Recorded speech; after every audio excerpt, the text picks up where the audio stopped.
Alrighty, welcome back to another episode of A Warrior Spirit, where we let the inner warrior shine in their light. Today, I have the pleasure of speaking with a friend of mine, Scottie Brown. Scottie and I started our friendship back in the days when we were both at Grand Canyon University, helping other That's people right. earn their doctorate degree, and now we are helping other people live their best life. So, Mm, Scottie is a husband, a father, definitely a lover of Christ, and mm. also a realtor. That's definitely the last thing on the list for sure. That's definitely last on the list. Having been 7 years in real estate, it's the last on my list as well. So, Yep. Scottie, I appreciate you coming on today, and thank you. Mm. It's a No, thanks pleasure. for having me. It's a pleasure to be here. One of the reasons that I wanted to speak with you is partly because I know some of your journey with your Mm, married life and your, with your family. But mm, also your story started, like most of us, as a interesting upbringing. You're mm. one of four siblings. Yep. Where did you guys grow up? Oh man, that's a loaded question. So my yeah, my dad was in the Air Force and my parents are from Phoenix originally. Technically my dad's from Tucson, but we won't hold that against him. No. Um my mother was also a military brat, so she married a military man like her dad and ended up moving all over the place. So I was born in England actually and lived there until I was 6. And at the age of 6, my dad got stationed, I guess, restationed here in Texas. And we were in Lubbock, Texas, in the Panhandle for a while, which people don't know where that's at. It's just south of Amarillo. Everyone knows where Amarillo is at because of the song. Um, yeah, and we ended up from there in Abilene, Texas, where I spent from the age of 8 until I was 18. Well, that's interesting because I've traveled all over the United States just because I like to move. And one of the Mm, places I actually lived was in Abilene. no So way. yeah, I'm sorry. so yeah. It's Terrible funny because place. the kid, well, I knew it because I moved into the apartment and the kid next to me had a python as a pet. And I'm like, okay, Yep. this is great. Yeah, welcome to Texas. Yep. Yep. So, Yep. At least he didn't pull his pythons out of his right. pocket. Yeah. How long did you spend in Texas then? Um, so I was there from about the age of 6 until I was 18. At the age of 16, actually, I started traveling back to Europe, and I spent the next 3 years really from my sophomore, junior, and senior years, 2 to 3, 4 months a year back in Texas every year. I'm sorry, back in the UK and then also the Czech Republic Oh every wow. year. I had a girlfriend there that I met on a mission trip of all things. She was my interpreter, and we Huh. struck up a romance and had this long distance romance going on for 3 years. And she actually ended up moving to London. I had a lot of friends still in England from when we were kids, and there were people there that we'd kept in touch with throughout my upbringing, and I felt like they were family. They felt the same way about me and my family, and um, so it kind of fit really well for me going back there, and I would stay with them and visit with her. And they lived a few hours away from London, so she'd come and visit me there while I was there.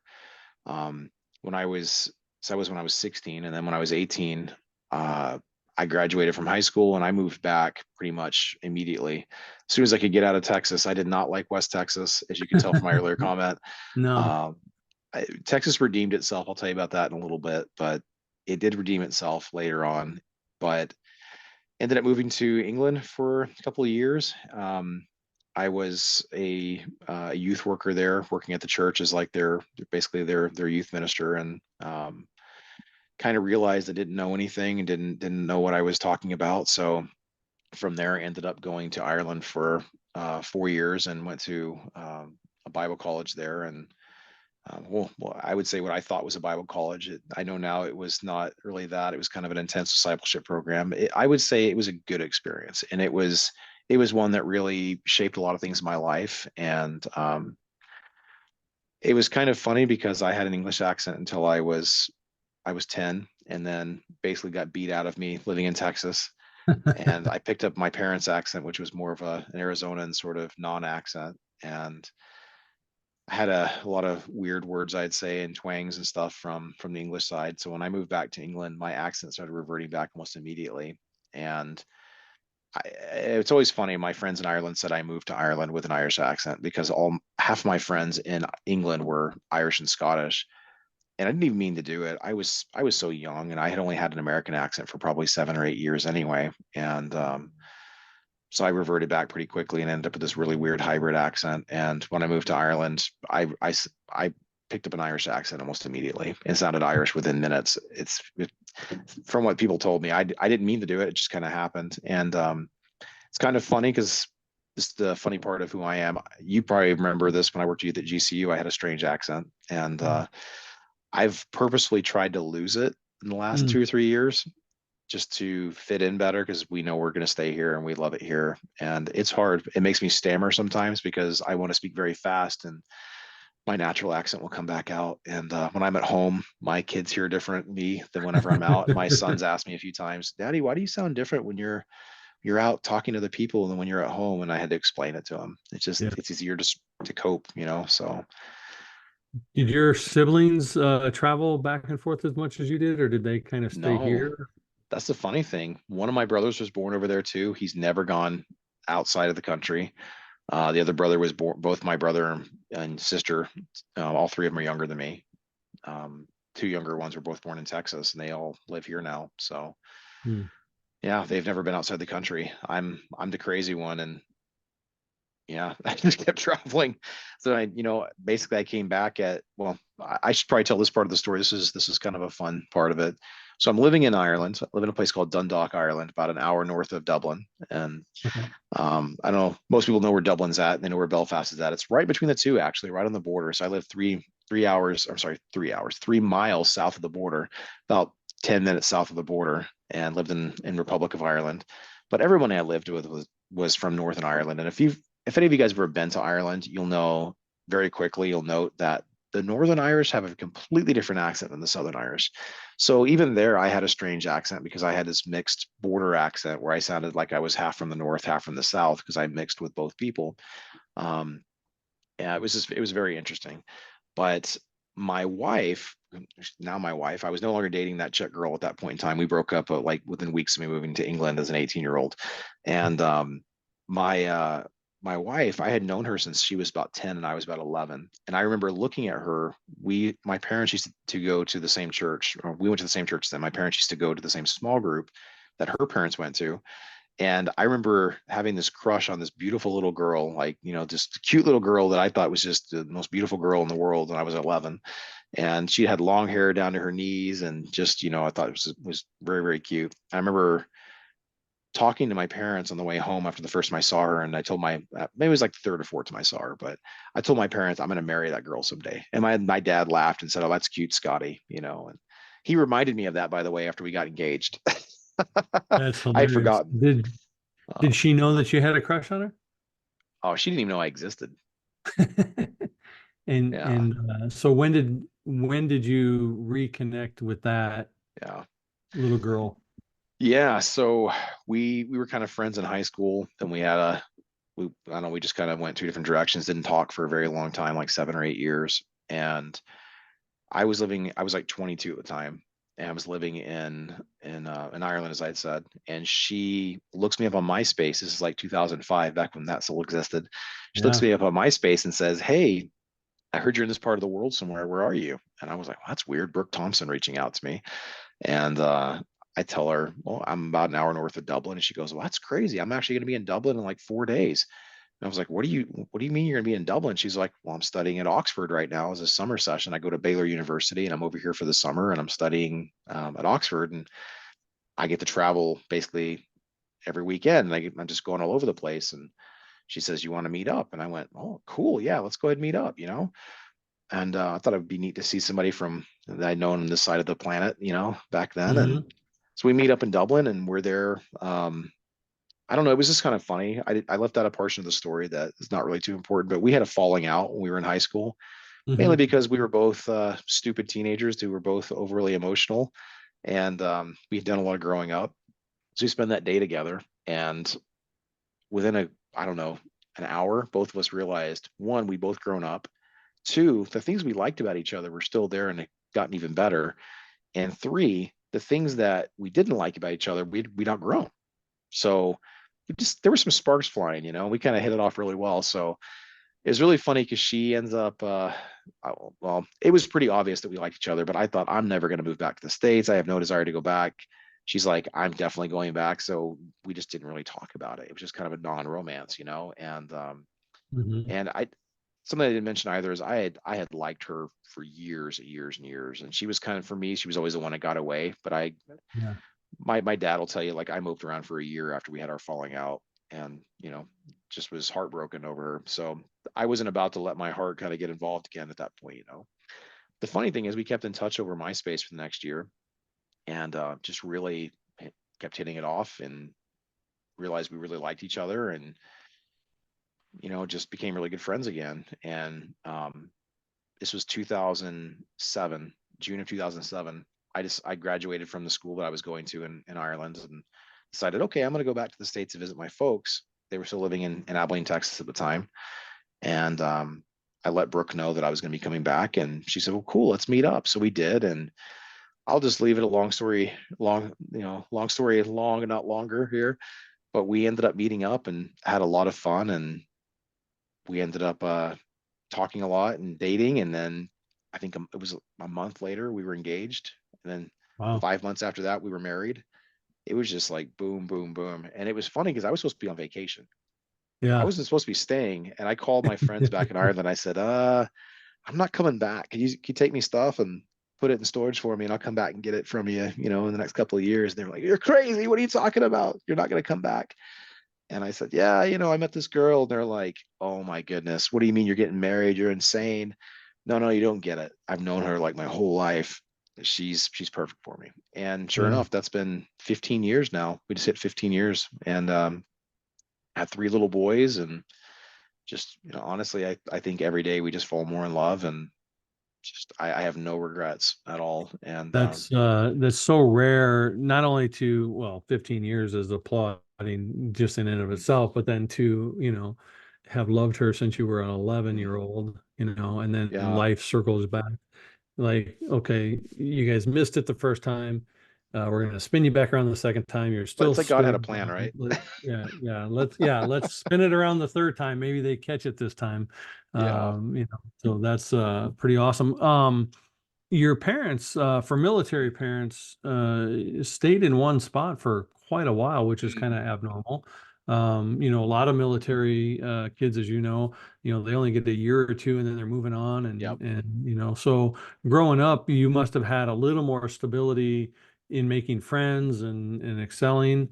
Mm, What was it like living in basically a two military household because your mom grew up in that environment? I mm, imagine those um, attributes were instilled in her as well. mm. So, what was it like growing up in Texas in a military family? No, that's a really interesting question. You're very right, by the way. I was very fortunate that we didn't move all over the place. I mean, we moved a lot, and we lived in England. I think we moved 4 or 5 times in the first 6 years of my life. And but I don't really remember that. I mean, I was too young. For me, it was just, I, I kind of remember it, but it didn't have any meaningful impact on me. When we moved to the States, we only moved twice after that, from the time that I was 6 until I was 18. And that was very rare. My dad Yeah. basically got stationed at Dyess Air Force Base in Abilene, and just kind of got stuck. And that was one of those bases that's known for that, where people kind of go in their careers as die. It's just, Mm, it has a bad reputation for that. People just kind of get stuck there. And hmm most people don't want to get stuck there. So that's the kind of sad part. But I'm grateful for it.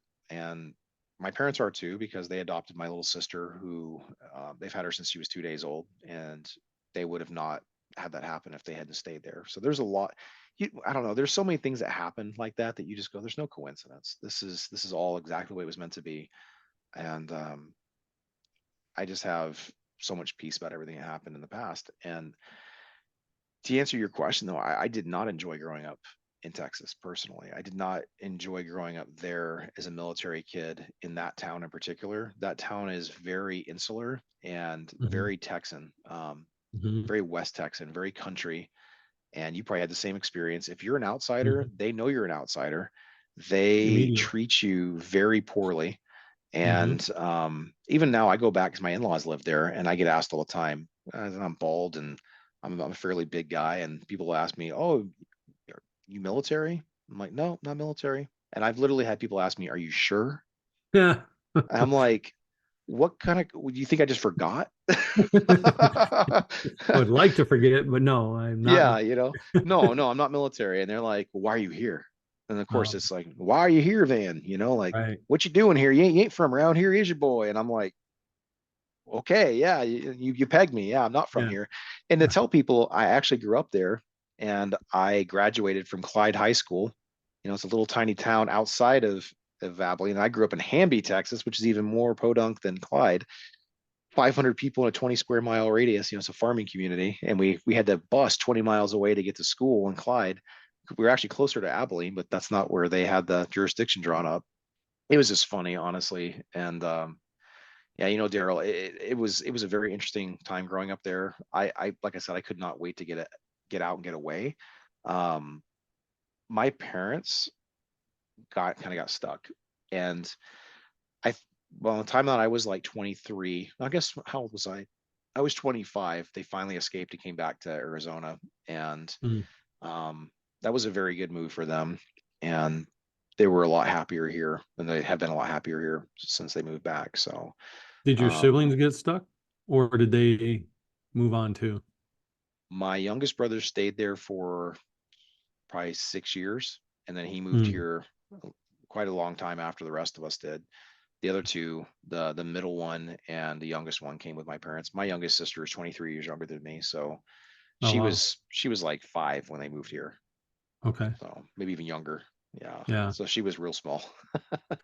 So, with your wife and your family, you've had some challenges, Mm, um, presented to you with your children. Can you mm. mind sharing a little bit of that? Yeah. Um, so one part of the story I didn't talk about, I guess this will lead up to that. My After my wife and I got married, we were living in Waco, Texas.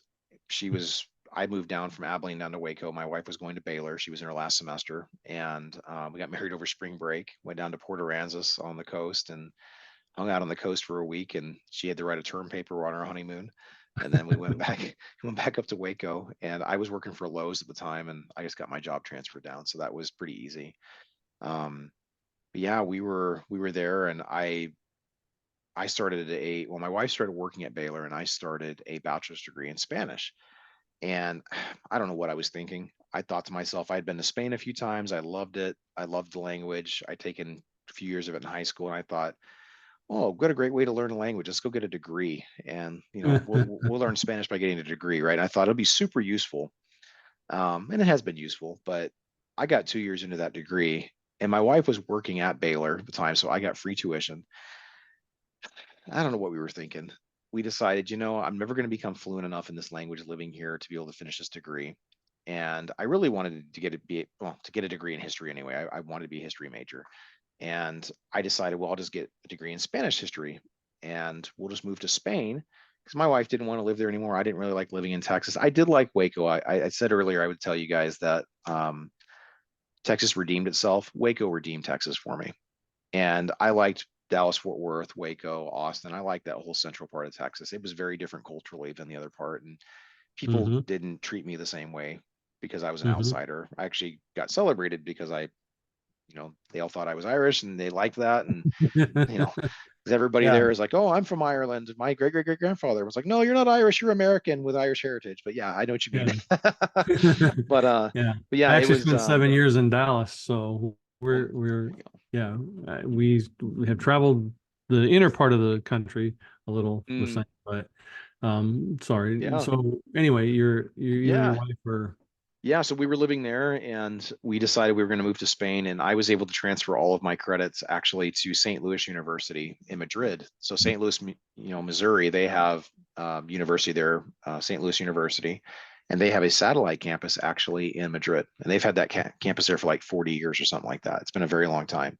So it was the only place I knew that has a full-fledged American university outside the United States and where I could transfer all my credits and still get my degree I only lost like one class or something. It was incredible. Most people have horror stories of transferring universities, Hmm. losing everything. So we moved there, and I can just tell you that was a grueling 3 years living in Spain. It was not what I anticipated. It was very different. If I thought people didn't like me in Texas because I was different, man, the Spanish really did not like me. They automatically thought I was Romanian. And I get it. I look Romanian, everybody. I get it. If you've ever seen Romanians, I look Eastern European, and I'm half Italian and a mix of everything else from Eastern Europe and Western Europe. So I get I'm a very similar mix to the genetically speaking to the Romanian people. And I have a lot of Romanians that would walk up to me in the street in Spain and start speaking Romanian to me. And I'd be like, oh, I'm not Romanian. And I answer them in English because I know they speak English because all Romanians pretty much speak English. And they would say, oh, you're not Romanian? No, I'm not Romanian. you know, so I got it all the Not time. military And and not more Romanian. that's right, not Romanian. And just to add more identity crisis to this whole thing, right? If I don't know where I'm from, and it was funny because when we were there, the Spanish really just did not like us because we were foreigners. We moved there in 2012. It was only 4 years after the crash. They had extreme economic depression, and a lot of people didn't have jobs, especially young people. So they see young foreign people coming in, and they just automatically assume we're stealing jobs from their young people. They had like 30% unemployment. It was crazy, and so we were targeted pretty early on just by people that weren't happy we were there. And then of course they think I'm Romanian on top of that, and they really think I'm there stealing a job because that's what Romanians did. They went there as the itinerant workers and then said, oh, we like it here, we're not going home. Mm. And they weren't very liked for that. So it was just a very interesting 3 years. The good thing that came out of that time being there though is my wife started a master's in English lit at the same university, and I finished my bachelor's degree in Spanish history and language. But our last year there, actually, I guess it was about a year after we got there, my son was born, my oldest son. And I have to say he's an absolute miracle. He probably should not be here. And it was by God's grace that he was born. At 32 weeks, the doctor told my wife and I that he was no longer growing and that um, he hadn't grown in a few weeks. He was just around 5.5 pounds. And she said, on top of that, he was breech. And she said, look, Mm. I'm not wanting to alarm you, but something's not right. I'm not sure what it is, but something's just not right. And she said, we're going to look after this for the next couple of weeks. And if we get to like 36 weeks and he still is breech and not turning, we're going to have to schedule a planned cesarean for 38 weeks because as soon as we can, because at 36 weeks, he's probably not going to turn at that point. And he's also not growing. So over the next month, basically, he didn't grow anymore. He maybe only grew half a pound. So he was like 6 pounds and he was still breech. So they scheduled cesarean. When we didn't know this, and again, I think this is just God's providence in our life. We end up we end up with the best neonatal surgeon in the entire country. Unbeknownst to us, we didn't have any clue because she spoke English. Because my wife didn't speak Spanish, and it was hard for me to try to translate everything for her. So we ended up with this amazing doctor who actually had studied at, I think she was at Boston College, is where she had come. I think that was right. It was one of those schools in that area that had a really good medical program. So she was actually trained here in the States as a neonatal surgeon, Mm. top neonatal surgeon in the country in Madrid. And we end up with her. And we ended up then at the most prestigious hospital in the country at a place called Boadillo del Monte, which is this really affluent area. We had no idea. We were just poor college students, didn't know what was going on. We were told this is where she works, this is where she delivers babies. Come here, right? So he comes out and they do the cesarean. It was an amazing experience at that hospital. We've had two other kids here, and I could say the best experience we had was at the Spanish hospital. They treated us like royalty, and it was just a great experience overall. And um, so my son's there. He's starting to grow, and we're just noticing that there are some things that just are delayed. That he's not picking things up like other kids his own age. And we would go to the park and we would see other kids that were his own age doing certain things. And he's like a year old at this point, and we're just realizing he's not really talking. He's not verbalizing like other kids would. And he would try to talk, and sometimes he would come out with a word or two, but then he would never he would rarely pronounce those words again or say those words again. So we're noticing that. We're just noticing as well that he's the happiest little guy, but he just didn't seem like he was quite all the way there. I don't know how else to say it. He seemed Mhm. different. And we were, again, very young. We didn't, well, I say very young. We were like, I was 28, my wife was 26. Mhm. Um, we just didn't really know a lot. And we were in a foreign country. We didn't really have anybody else looking after us or our son. And so we decided after 3 years being there, he was a year and a half old, we were going to come back to the States. And again, we weren't really enjoying living there anyway. We didn't really want to raise our children there. And we had thought about going back to England or Ireland, and we visited there and we just went, no, the economy still aren't doing good here. Our family's all back in the States. I've got some family in England, but I just went, I just really want to come back to the States. So we came here and we honestly were only going to spend probably a year or two in Arizona, and then 10 years later, 9 years later, we're still here, and Mhm. we just love it here and don't want to leave. But one of the things that's been a really big blessing about moving here is when our son was about 3, people in our church were very kindly telling us, "Hey, we think you might want to get him checked.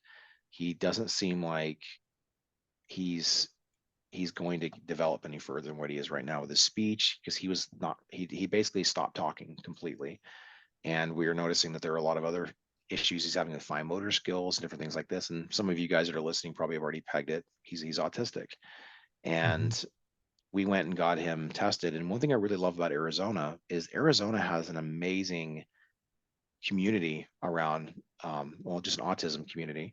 They also are one of the only states that provide the level of care at the state level they do for children on the Mhm. autistic spectrum.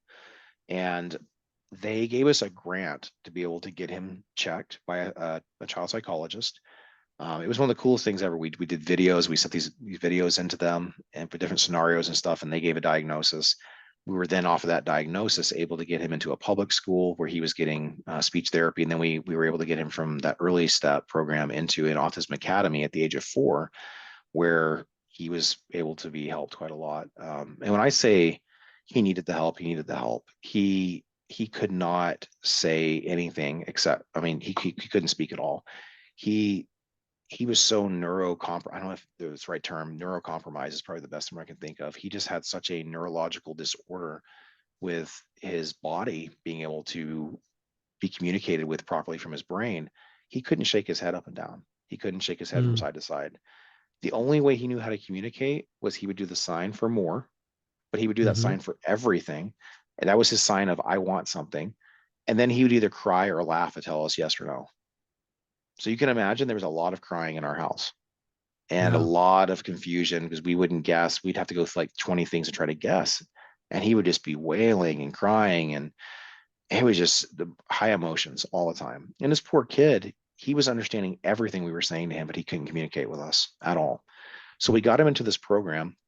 I'll leave the name of the school off just because I don't want to, give that information. But he got into this program where, from a very early age, they were able to start working with him and doing ABA therapy. And ABA therapy it was a godsend for us, and it just changed his life. Within 6 months, he was able to use multiple signs and starting communicating us with sign language, and his whole world opened up. And they then introduced through DDD services from the state level, they got him a talking device. So he was able to start using that device to be able to communicate as well. And this is what he uses primarily now as his communication device. He'll use some sign language with us, but he's able to communicate with other people. And his speech therapist is working with him on using that device, that iPad that has this program on it, to be able to string whole entire sentences together and be able to talk to people. So we're practicing with him now. He's 10. So we're getting him to go to like Chick-fil-A and order his own food, things like that, and Mhm. learning how to be self-sufficient. And he gets so excited because he's actually able to communicate with people. And I can't tell you the joy when you have a child who you can see the intelligence in their eyes and they're trying to talk because he has speech apraxia. Basically, he has no muscle memory in his mouth. Mm. And him trying to learn how to talk is so hard. Sometimes when he's had bad things happen or he's really upset or scared, he will come out with an entire sentence. And then he'll look at you and his eyes get big. And we're oh my gosh, do it again. And he's just like, he tries to talk again and gibberish comes out and he just shuts down. Mm-hmm. I think he's very self-conscious of the fact that he can't talk, and he just kind of goes into himself. So that device has helped him in his speech therapy, and his school has helped him really come out of himself. He's one of the happiest kids you'll ever see. Um, but he needs a lot of care. I've jokingly told people he's like three kids wrapped in one, and he's harder in many ways than our other two kids combined, and in other ways he's easier. So it's yeah, in in that's kind of in our son in a his nutshell. in his situation, was it through working with these facilities that you understood that he understood, or how did you guys Mm, know that he was just locked inside himself? It's almost like a stroke victim from what yeah, you're describing. yeah, I have a friend who used to be my business partner, but when he mm, had his stroke, he knows everything and can comprehend everything. He just can't communicate any of it, and it's yeah. really frustrating for him because he's locked in his brain. It's the same Uh, thing. It's a neurological disorder because the stroke causes a portion of your brain to die, right? Or you no longer have that neurological connection. You have a neurological disconnect between your brain and certain parts of your body. Um, it's probably something very similar. Who knows? Maybe he had a minor stroke in the womb. That could have happened. They don't really know what causes these things, right? And I mean, there are all sorts of theories out there about what causes autism. Everything from the things that we're giving ourselves, the way we eat. Vaccinations are another possibility. There are all sorts of things. I think the amount of toxins we probably put into our bodies and just the things that we do nowadays and the radiation we're around, who mhm, knows? And I also mhm, look at it from this side, Daryl. I kind of go, you know, unfortunately, this problem runs on both sides of our family. mm, It's already something that's there, but not this severe.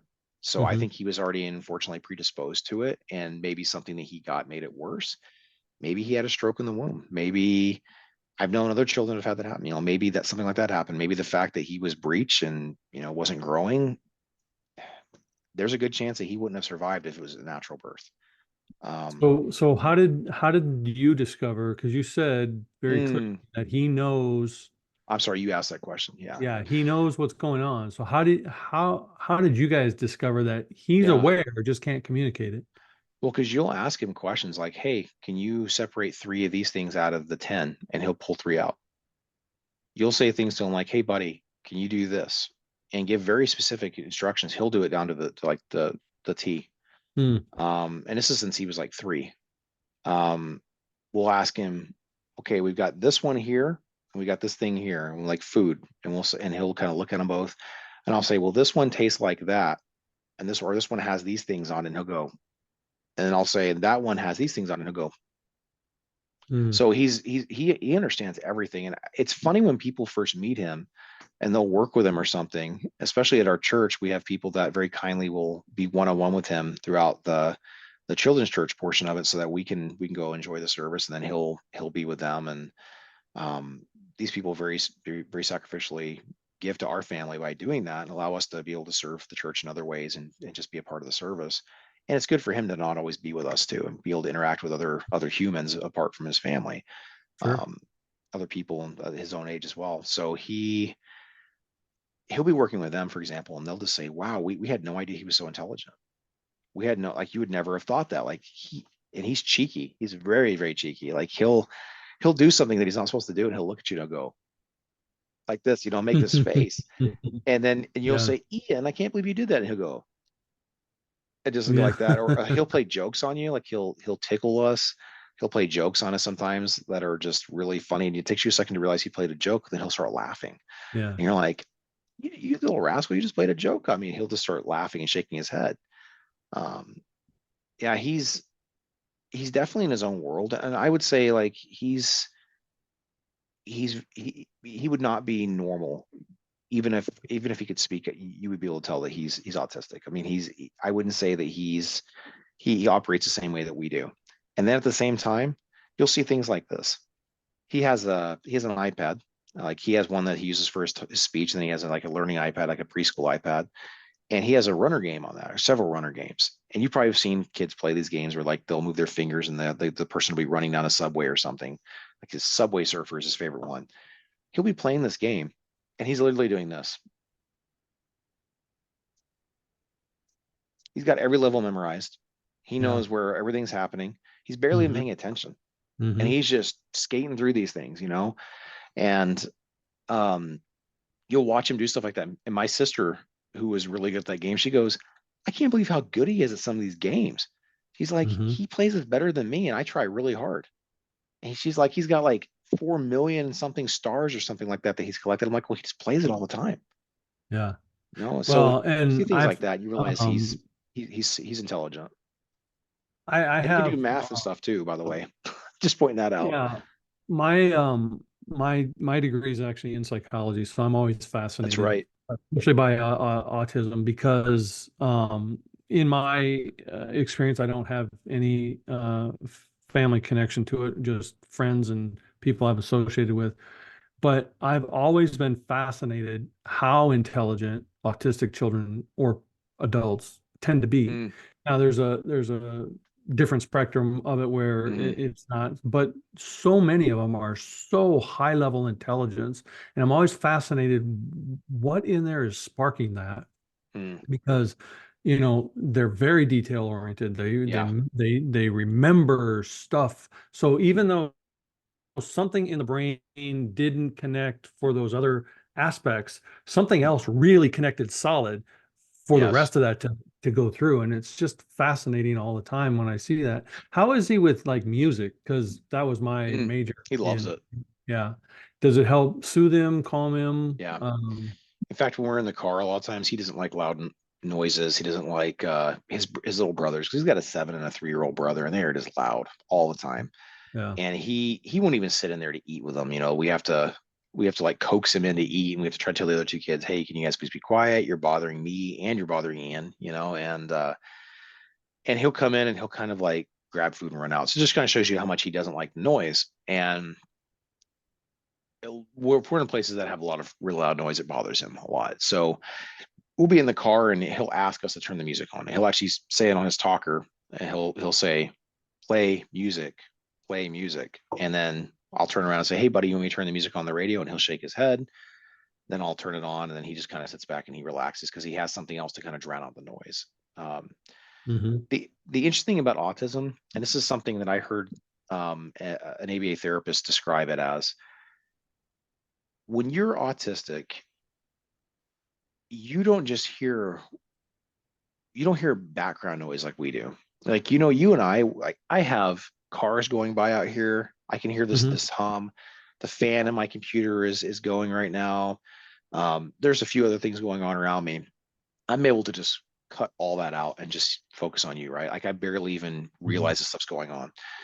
My son or other people that are on the spectrum, they'll sit here and their brain will parse each one of these sounds out, and they will hear each one of them individually as if it's the loudest thing in the world. Mm. And this is why a lot of times if they're sitting there in a loud group of people, well, you and I, we'd actually maybe more comfortable in a loud group because we can, like in a coffee shop, for example, where there's a lot of people talking, it's better than whenever you're sitting in a coffee shop with one other group talking, right? Because Hmm. you're going to be drawn to that one other conversation because your brain is like trying to fight between the two. Versus if there are 20 other people talking, it just becomes background white noise. Their brains are so unique. They will hear every single one of those conversations. And this is why you'll see a lot of times people that have autism, they will try to get away from that scenario because it drives them crazy. Hmm. Our son does a lot better in those circumstances than most people do. Um, but I would say he does like to use music as a coping mechanism a lot of times in those kind of circumstances. It's pretty crazy. We've got him a harmonica a few years ago, and he was in there playing it, and he was playing really good sounding music, and we were like, nobody ever taught him how to do it. I just told him blow into it. And he started blowing into it, and he figured it out. Like Yeah. I'm talking about within minutes of him playing it. And I've told my wife if we could get him to focus long enough to like learn piano or something, I think he would be absolutely brilliant. Absolutely. And in my thesis, my thesis was on music and how it interacts with the brain. And music is one of the only elements that will use every part of your brain. So it does Mm, help. It helps with Alzheimer's. It helps with autism. It helps with when people are passing. It soothes them. It brings them mm, that comfort. So there's a lot of elements to music that the brain absorbs all of it and processes it differently. So it probably has a very massive calming effect Mm. on him. As a young couple, and then having, a special needs child, um, did it caution you to want to have others? Did you That kind is a great of question. Um, it's really funny because we we were asked that a lot by other people. In fact, there are several people in Ian's, well, several parents of other children that are in Ian's academy that they almost chastised us when they found out we were pregnant with our second son because he's 3 years younger, really? 3.5 years younger, and they were saying, "Aren't you afraid that your next child's gonna come out autistic as well?" And like, should you be doing that? And it's like, well, first of all, we don't look at our son like he's a drudgery or like he was an accident or anything like that. I think this is a different perception. Um, I think when people go through life and they think everything is a haphazard accident and there's no purpose to things, no order, and they live in fear, it's very easy to go there. I think when instead you have a higher, well, belief in something higher than yourself. And the fact that we believe that God created us exactly where we're supposed to be and he created our son exactly the way he's supposed to be. And people could argue all sorts of things. I get it. Look, I'm an academic.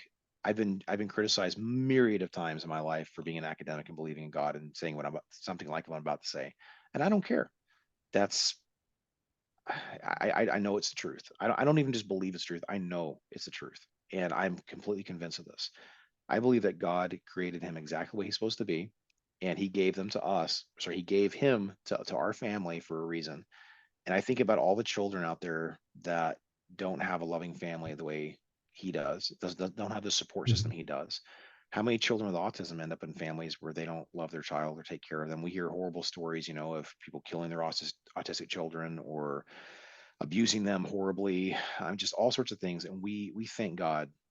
I mean, honestly, every time we start to get whiny or mopey about it, we'll sit back and we'll get a perspective on it. We'll think, praise God that He gave him to us, that we get the privilege of being able to raise this very unique child.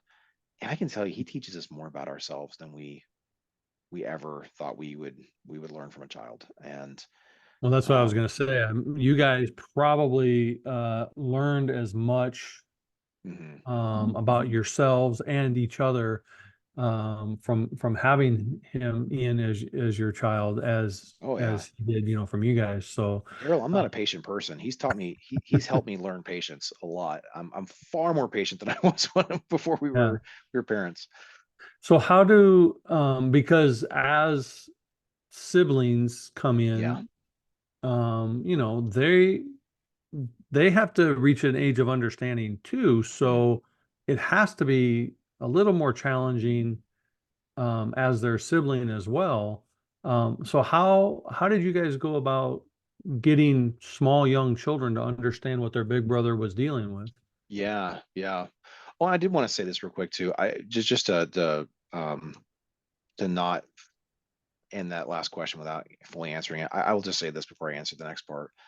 We didn't have a fear of having more because we believe the same thing. If God desired for us to have more children with autism, then we would have more children with autism. And we were at peace with that. And Hmm. I'm not going to lie and say that would have been easy. I mean, gosh, none of this is easy, but every parent, whether your child is autistic or just rebellious, or even the children that are good still present problems, right? I mean, nobody has a perfect situation.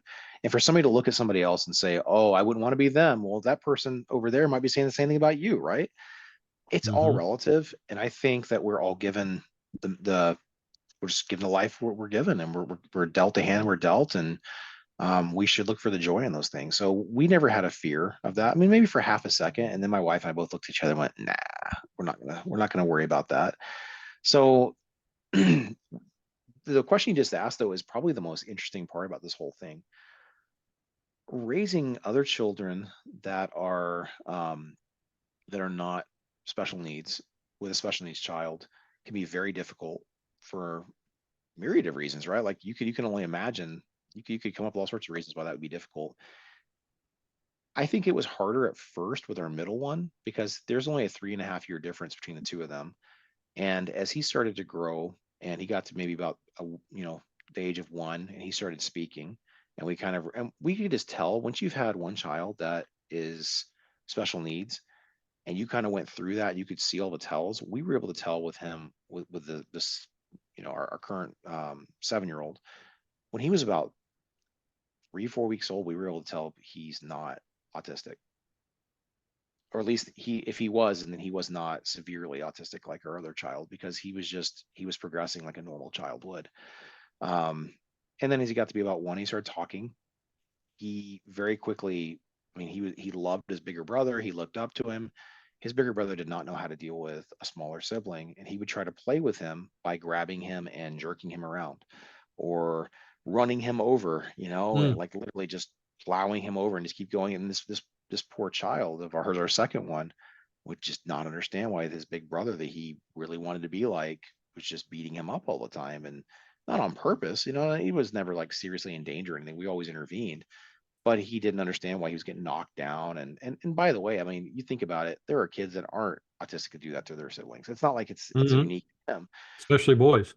especially boys, right? They're just Yeah. knockhead, keep going, right? Yeah.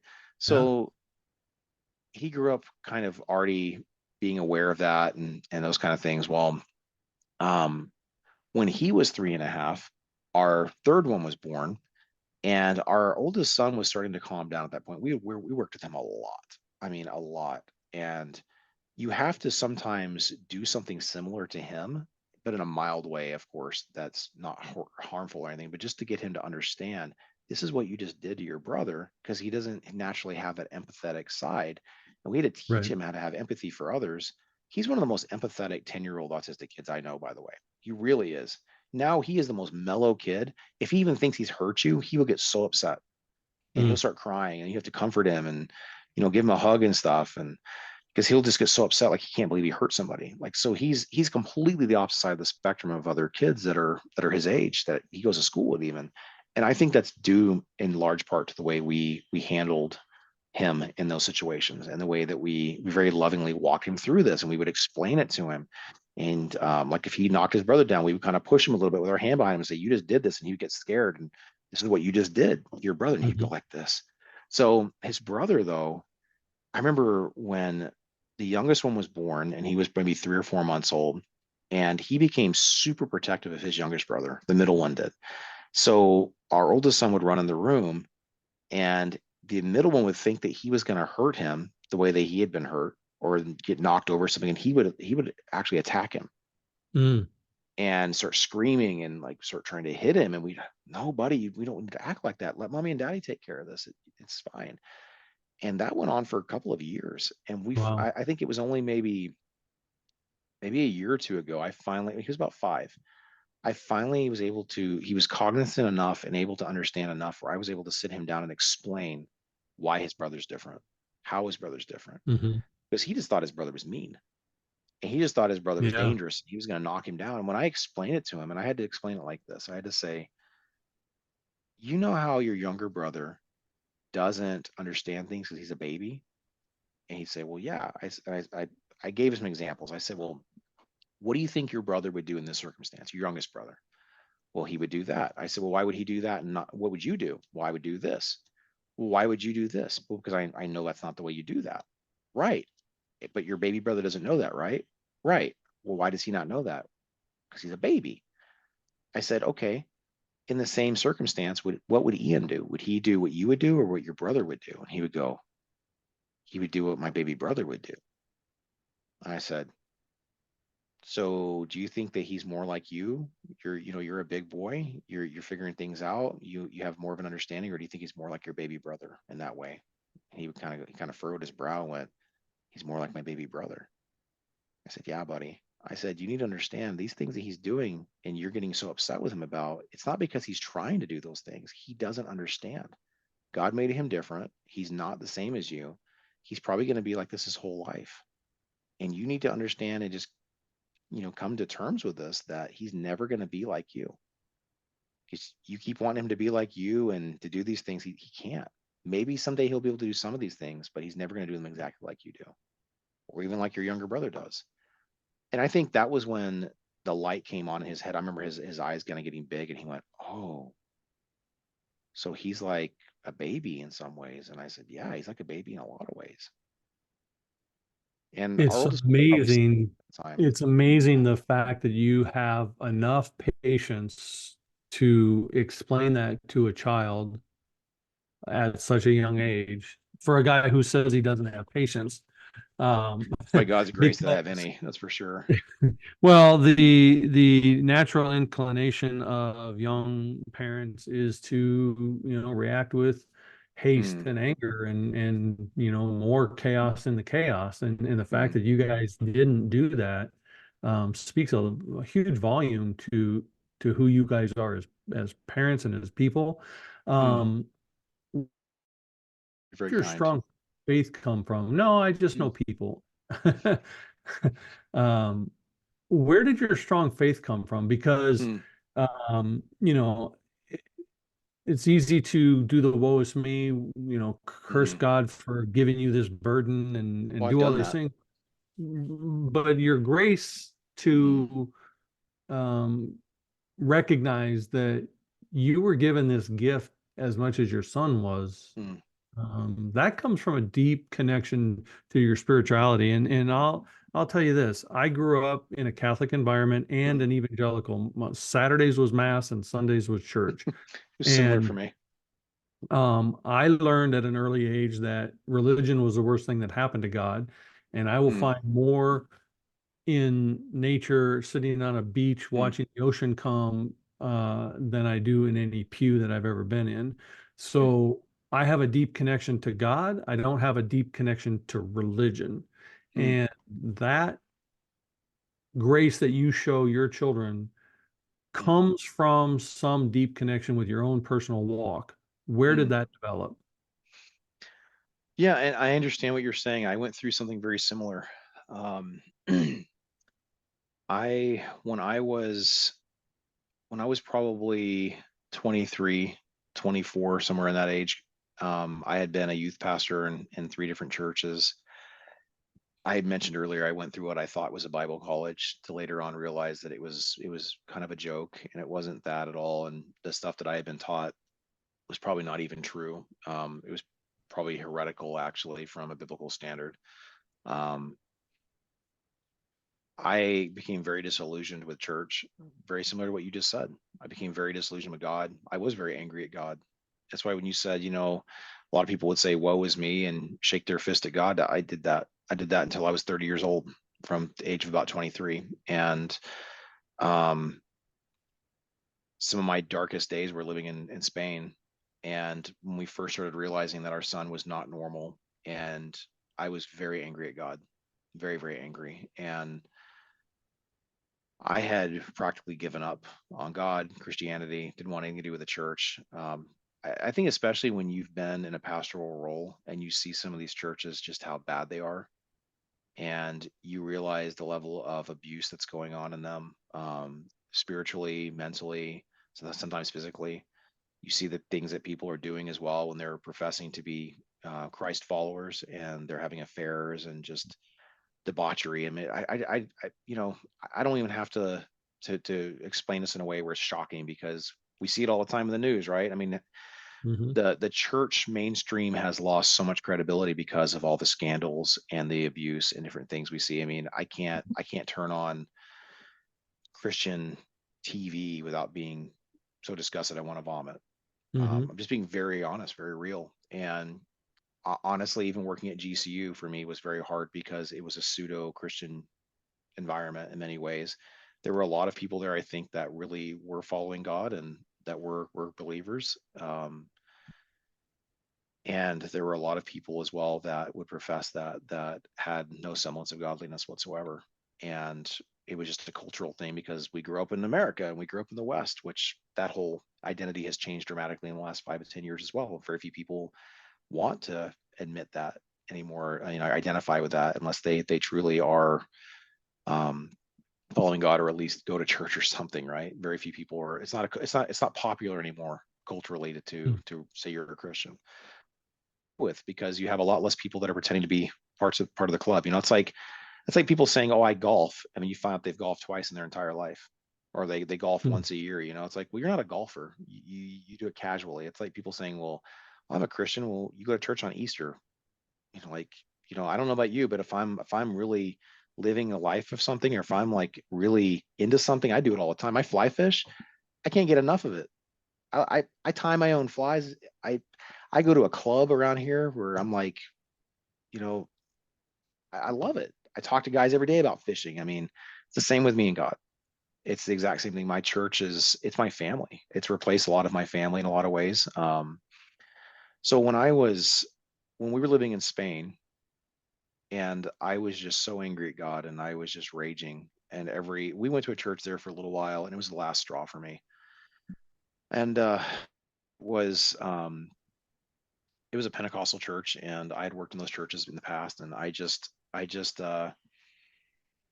did not find any peace in that place. And in fact, quite the opposite. It was the same stuff that I had been involved in the past. There was a lot of weird mental games. There was a lot of false teaching and things that were anti-biblical or that were contradicting scripture. And I'm just sitting here thinking, okay, we are professing this is God's word, and yet you're taking it and making it say what you want it to say instead of what it actually says.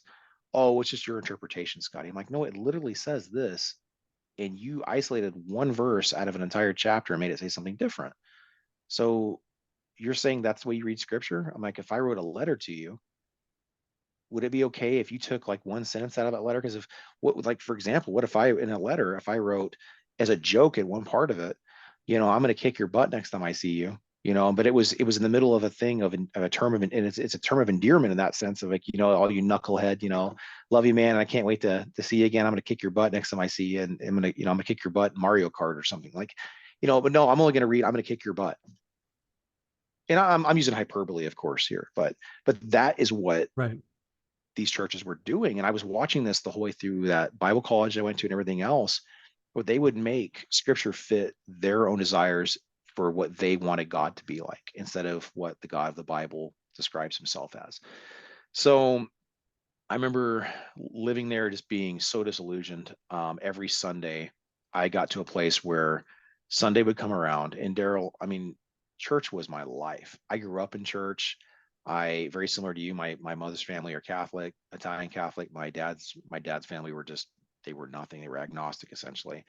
My parents left the Catholic Church when I was a kid, and we went to charismatic churches, Pentecostal churches my whole life growing up. And we went to a hodgepodge of different things, Baptist and Methodist. My parents were trying to they were trying to find it somewhere. They never found a church that was healthy, essentially. So um, every Sunday would come around, and I would just rage at God because I felt like I should be at church. It was my club. And I used the club thing earlier to kind of denote this. It was my club. It was my identity. But I was this Christian without a fellowship, without a club, and I just felt lost. I felt like, what am I doing? I trained for all these years to do this. I was a pastor, and now I want nothing to do with God. And I was wrestling in myself. Why do I hate God so much? Why do I hate church so much if I'm a Christian? And I got to the point eventually where I just kind of stopped telling people I was a Christian, and I didn't really think I was anymore. And I didn't really want much to do with any of it. And that went on for about 4 or 5 years. And so we come back to the States. I was 30 years old. And funny enough, I started working at Grand Canyon University. You might even remember this, seeing me meeting with these guys. Do you remember? You might remember a guy named Jonathan and Jarrett, two guys, Jonathan Hmm. Philobus and Jarrett Young. So um, I I started talking to these guys, and because they actually heard me on, this was so funny. They heard me on the phone. I was brand new on the floor. I was enrolling people left and right because I had really bought into this mentality of, this is a great university with a great program. And I mean, I just drank the purple Kool-Aid, like full tilt, Yeah. the whole 5 gallon thing of it right then and there. And I was bought into it, and I wanted to do my job well and feed my family well. So I'm enrolling people left and right, and I'm telling people things like this. Oh, yeah, this is a great Christian university. You can trust me. I've been a pastor. I've done this. I've done that. And I'm talking. I'm Mr. Christian and pump my chest like this. Like I know everything about this. I know how great this place is. And then I get off the phone and I started cussing and talking like an idiot. And these two guys are watching me say this to these people on the phone, and then they're hearing me get off the phone, and it's like something is not in sync here. This is incongruous with everything. I'm taking the Lord's name in vain, all this kind of stuff. So they together kind of said, we want to just go talk to the Scottie guy and like see what he's really about. So they kind of met with me separately and asked me to give them my testimony. And I had this really existential, experiential kind of thing when I was 15. And I'm not going to go into it. It was ridiculous. I know now it was ridiculous. I wasn't a Christian. That was the thing. I wasn't following Christ. I was following me. And it made me feel good to be a part of the club. And God had not changed my heart at all. And so I go to these guys' Bible study because what I didn't know is they had met with me separately, and then they met together and said, we don't think this guy's a Christian. We think he's culturally wrapped up in this thing, and he thinks he is, and he knows a lot of scripture, but he doesn't understand it, and he doesn't know how to connect any of this, and we don't think that this guy is actually following God at all. So it was very cool. They invited me to start meeting with them and going to their Bible study. And I don't know if you remember at the Tempe campus, we would go in that little room, that little lunch room, and there were probably about 10, 15 guys in there for several months. We were all just doing a Bible study and stuff. And for the first few weeks, I must have driven them crazy, Daryl. I had so much knowledge in my head about the Bible because I had been to this so-called Bible college. I had all these things memorized and stuff. And I thought that I just knew everything.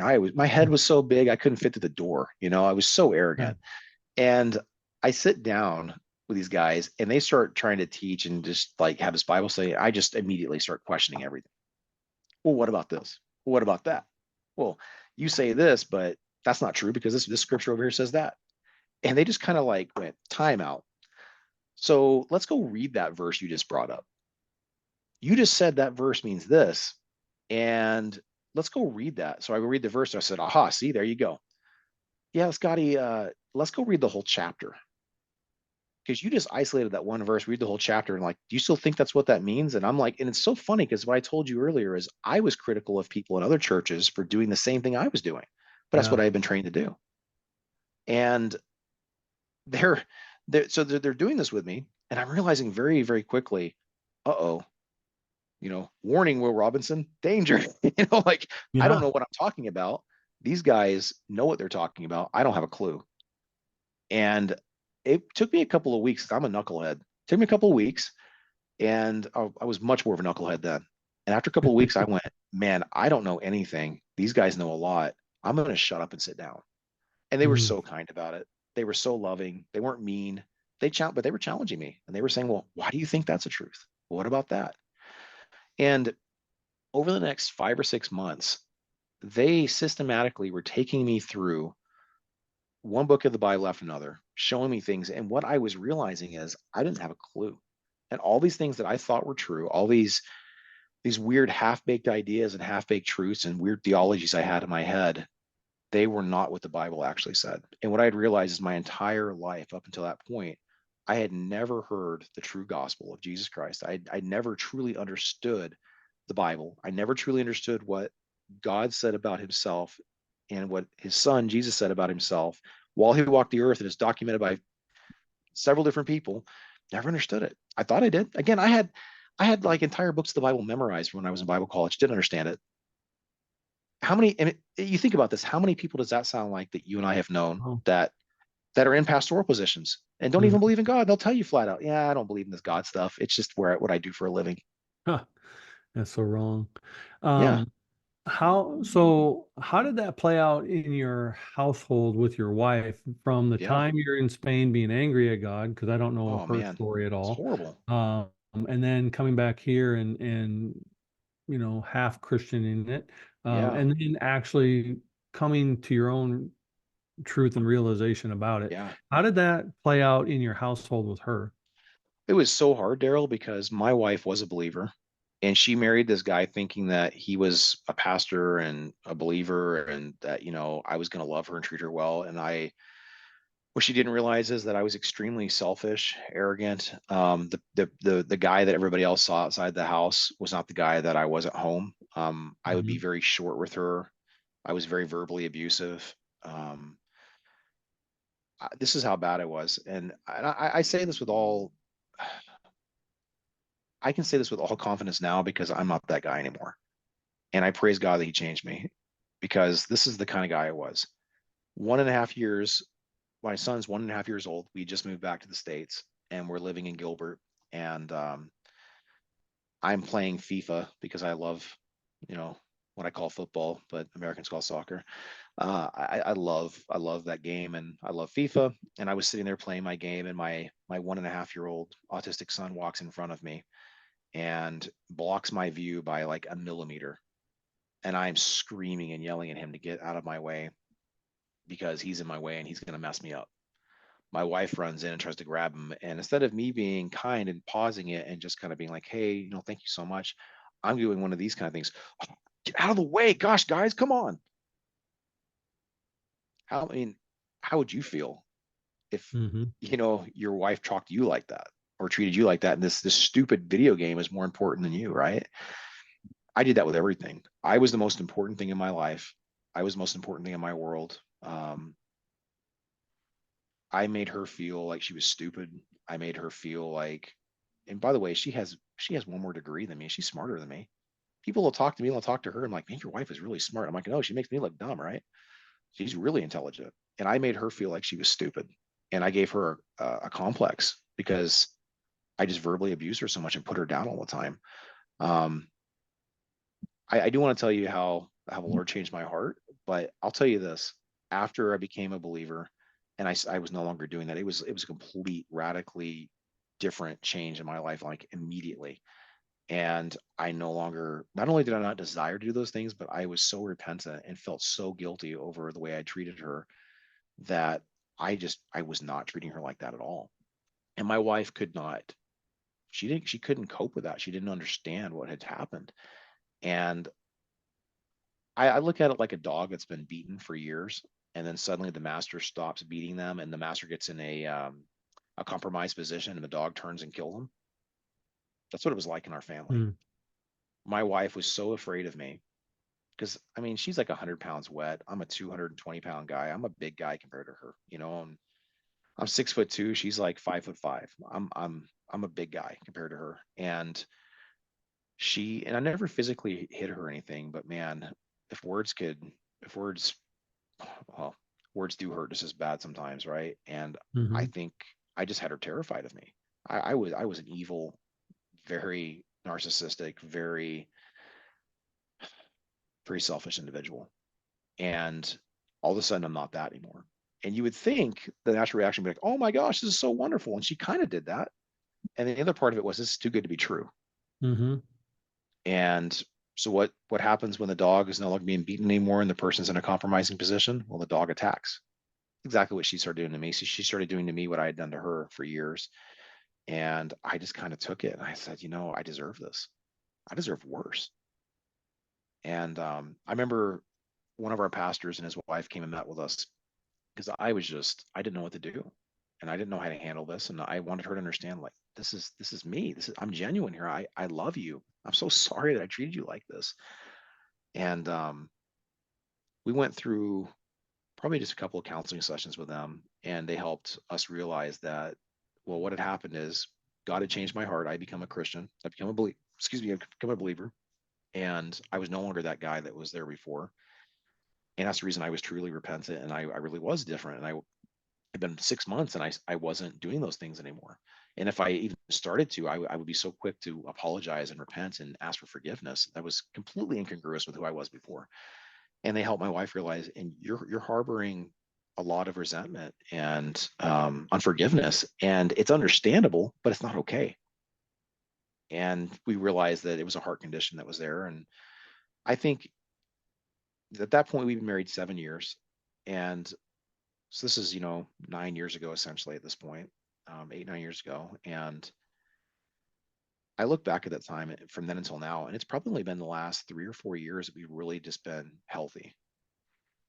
and that there's the trust is fully and firmly there again. And I can say it's not been bad since that point in time. It's been wonderful, but there was a lot of hurt to get through, and a lot of trauma that I had caused her, unfortunately, that we had to work through. And I could say our marriage is so much stronger for where we've come from and where we're at now.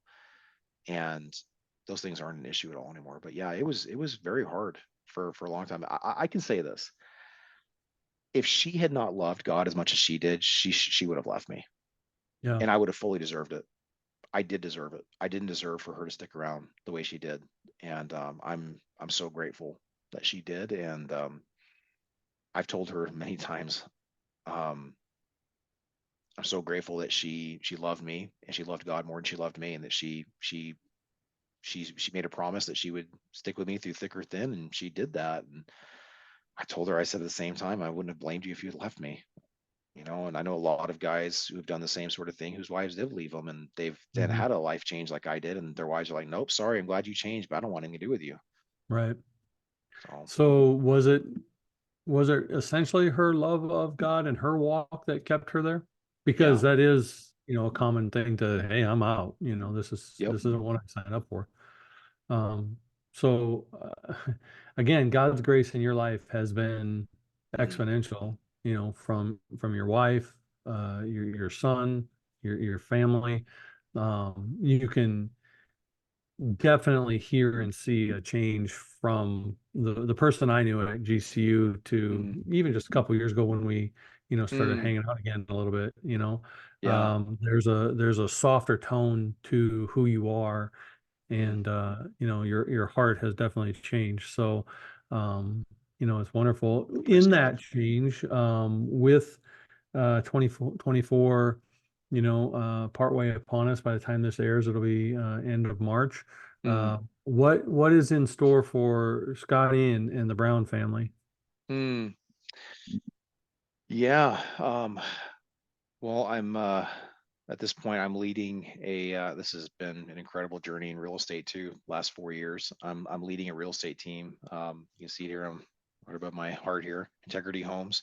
I tell people Hmm. we purposely put this here above our hearts so we remind ourselves that integrity matters, and we want to hold near and dear to us. And so I'm leading a team here with my partner, and I've been on this team now 4 years with Keller Williams, and we're uh, we're partnering with other agents that are wanting to grow and wanting to have success like we've had in this industry, and we just want to help other people have financial freedom and be able to feed their families well, and just have a secure place where they can come, they can be part of a tribe, and be able to work with people that are like-minded, that want to serve people at a high level. So that's where I'm at right now, and it's where, from a work standard or a standpoint, that's where my full focus is at, and helping grow this thing. And I I just love being in this position where I get to coach and love on other people, and it's funny. There were opportunities at GCU where I could have gone into management, and I just didn't want to do it because I saw, and I don't mean to put GCU down. It's just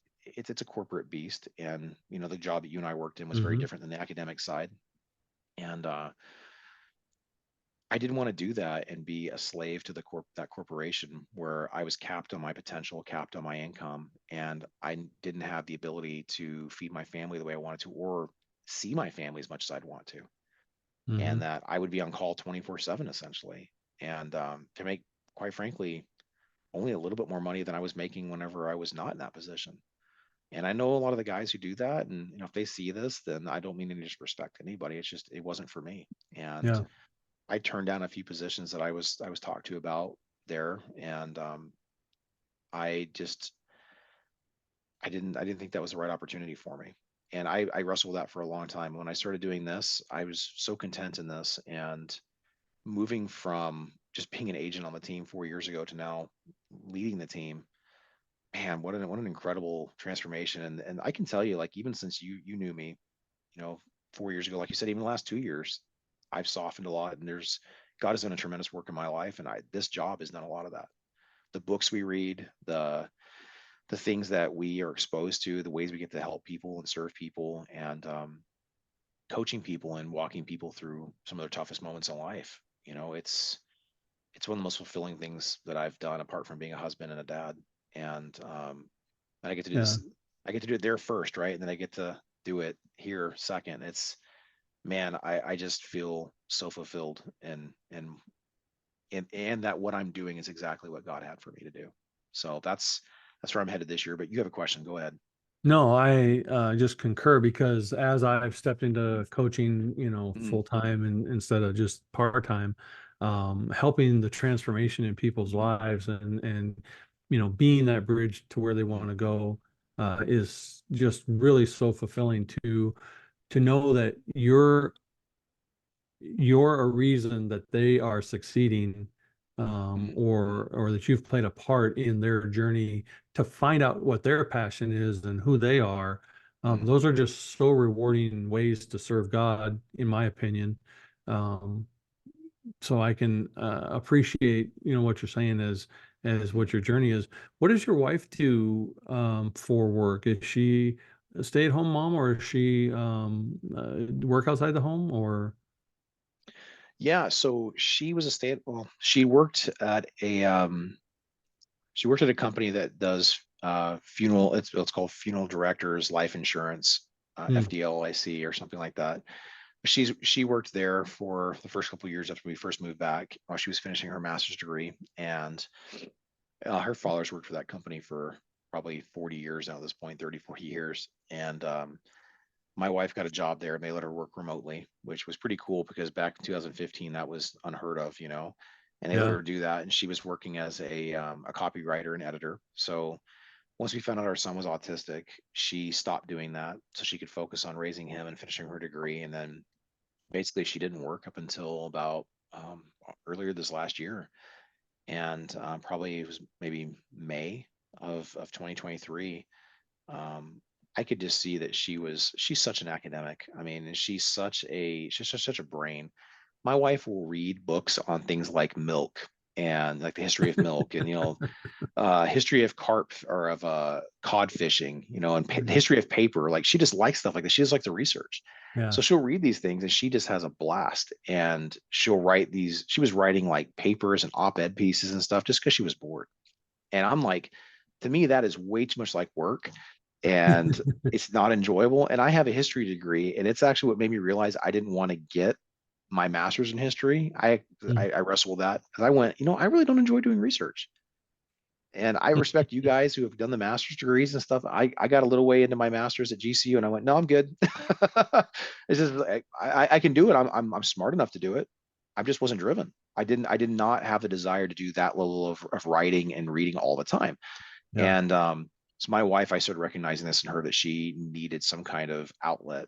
So we actually were able to contact that company again like 7 years later.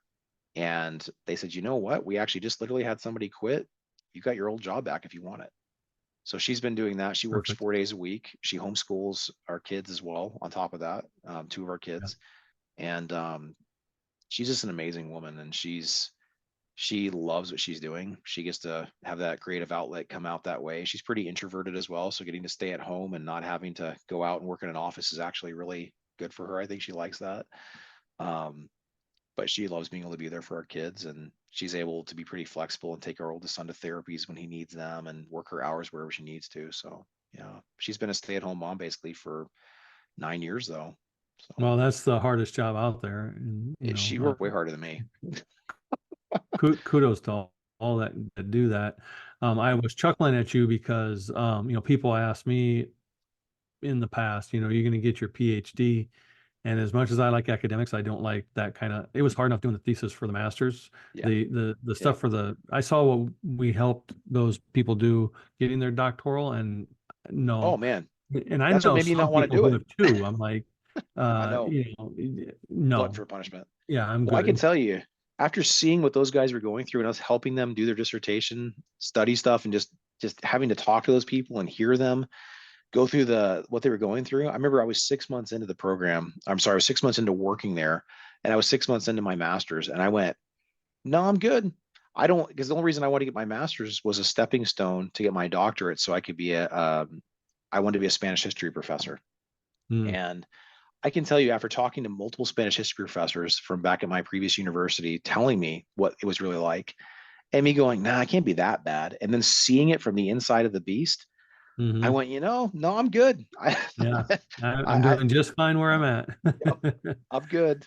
Well, I certainly appreciate your time. Your transformation is exponential, and the love that God has placed on your heart, not only for humanity and others, but for yourself, Mm, is a huge transformation because you wouldn't have the capacity to give that to others if He hadn't transformed it within you mm. to start. So, kudos to your walk and partnering with God in living the kind of life that you deserve for you and your family. I'm going to ask you one last question that I ask Yeah, all my guests. What does a warrior spirit or having a warrior spirit mean to Scotty Brown? man, I love that question. Oof. Um, my brain's going 10 different directions right now. I mean, I can think of being a military kid. There's lots of answers I could give there. I could think of lots of different things. Honestly, being the dad of a kid with special needs and you see what those kids go through and the adversity that they have to go through in life, I think I think having a warrior spirit, it can be anything where you come up against adversity and you look that adversity in the face and you don't just crumble to it and you don't just go hard, that's too hard. There's something in my house that is a rule. My kids aren't allowed to say, I can't do that. And they're allowed to say, well, that's too hard. Hmm. I will ask them flat out, do we do hard? Yes, Hmm. daddy, we do hard. Okay, Hmm. you just said, I don't know, and I can't do that. I don't know as a cop out. You just basically said, I'm checking my brain out. I'm not going to think about this. Instead, you can just say, I don't know how to do it right now. Can you help me? I'm not sure how to do this. Can you help me? Can we figure this out? I don't accept those kind of answers at home. And I think people that have a warrior spirit are not going to buckle in the face of adversity or of challenges. There was a coach just maybe last year or maybe the year before who made a or she was talking to the basketball team. She was a coach at Purdue. I think it was Purdue. And she gives this whole speech. It's like a 3 minute thing on YouTube. It's fantastic. She basically says to her students, hey, you guys are going to deal with a lot of adversity here. You're going to deal with a lot of hard things. I don't know if you've seen this video, but she says, you Oh. got to do hard. Hard never goes away. This is Hmm. what I told my kids. I love this. And I've preached this to my kids so many times recently. Hard doesn't go away. Things don't get easier. And if you think, oh, if things are going to get easier tomorrow, I'm going to do this hard thing now and it's going to get easier next year. It's going to get easier next month. No, it never gets easier. You just learn how to deal with hard better. And if you can learn how to deal with hard, and when hard things happen, if you don't say, I'm just going to give up and walk the other direction, but instead you say, I'm going to learn how to do this hard thing really, really well until it's no longer hard. And then I'm going to find the next hard thing. I'm going to conquer that. That's a warrior Hmm. spirit. And I love watching kids that neurologically cannot speak because they're made differently and there's not a neurological connection between their brain and their spinal column for whatever part of the body it is that's not allowing them to do fine motor skills or speak or whatever, and they go and they try anyway and they find ways to cope and get around it. Or you see people that have had strokes that find ways to communicate and do different things. I love it when people, when you, that doesn't sound right. I don't love when people go through adversity. I love it when you see people that have been through extreme adversity, whatever it might be, physical, mental, abuse. I mean, gosh, any of these things.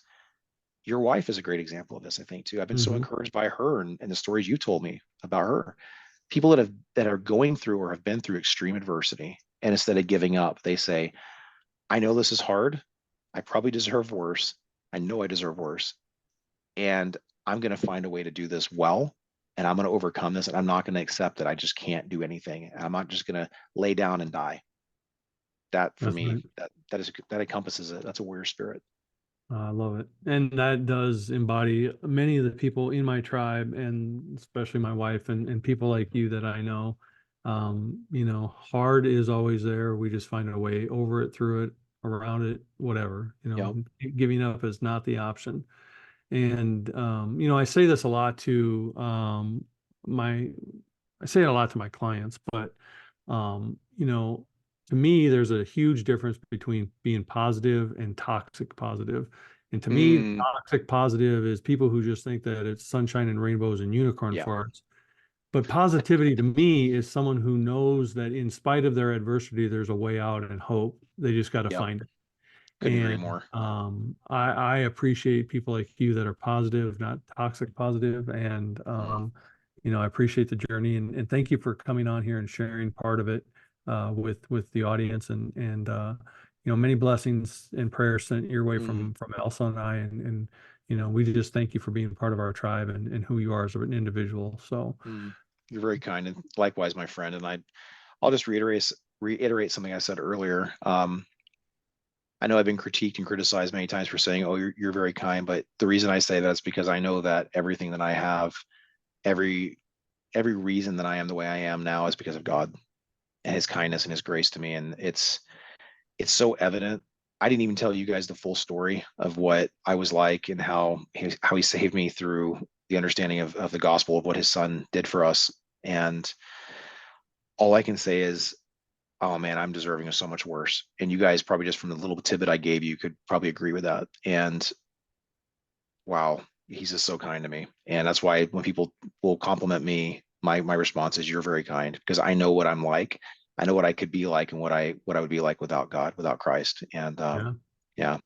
Well, my friend, thank you so much for having me on as well. It's an honor to be able to come on and share my life. I don't know if it's interesting to any of you guys, but it's fun to I talk found, about, and yeah, it's I look back sometimes and just think, wow, it's been a very interesting 39 years, and this is what life has brought so far. It's going to be interesting to go through the rest of it, and I think that the best years are just to come, and every year as we grow and develop more as people and learn how to serve others more than we serve ourselves, I think it life just keeps getting better. amen, brother. I appreciate you. Have a blessed rest of your evening and give lots of love to your family. Thank you. You do the same. Alrighty.